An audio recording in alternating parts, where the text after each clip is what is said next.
U.S. President Barack Obama has 3 weeks left in his presidency. Africa 54's Paul Sisco looks back at the legacy Mr. Obama leaves for Africa. So help you God? So help me God. Congratulations, Mr. President. As president, Barack Obama made 4 trips to sub-Saharan Africa, visiting 6 countries, challenging its leadership on human rights issues, gay and women's rights, and on good governance. July 2009, in Ghana, he met with President John Atta Mills and famously told Parliament, Africa doesn't need strong men, it needs strong institutions. Development depends on good governance. Early in his second term, he went to Senegal, South Africa, and Tanzania, meeting with Senegal's President Macky Sall, South Africa's Jacob Zuma, and in Tanzania, President Jakaya Kikwete. When you've got good governance, when you have democracies that work, sound management of public funds, transparency and accountability to the citizens that put leaders in place, it turns out that that is not only good for the state and the functioning of government, it's also good for economic development. Obama brought U.S. and African business leaders together. He unveiled the Power Africa initiative, aimed at bringing more reliable electricity to the continent, worked on trade agreements, discussed democratic development, and meeting global security challenges with his African partners. A high point for the president's family was their tour of Robben Island, where Nelson Mandela was imprisoned for 27 years. The U.S. president returned to South Africa later in the year and attended the memorial for Madiba. Nelson Mandela died on December 5, 2013.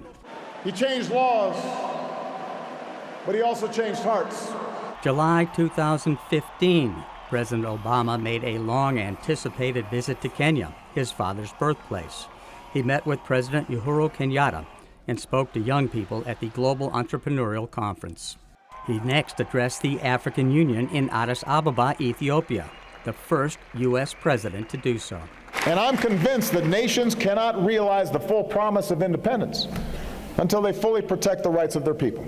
As time passes, the Young African Leadership Conferences, YALI, and Growing Network may prove to be his most significant contribution to U.S.-African relations.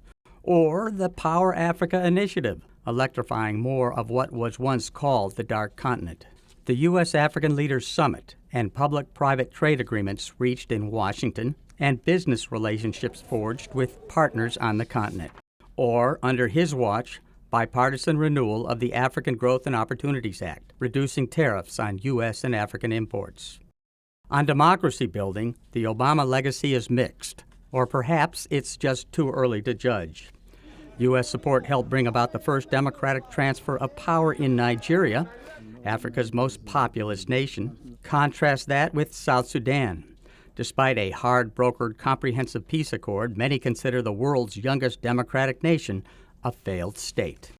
Several African leaders in power when Obama was first elected president remain 2 U.S. terms later, entrenched with power well past their constitutionally mandated time, continuing to thwart the democracy and institution building needed for their nation's prosperity and freedom.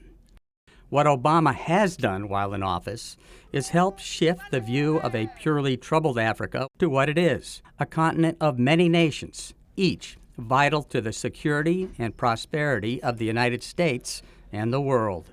Paul Sisco, VOA News, Washington.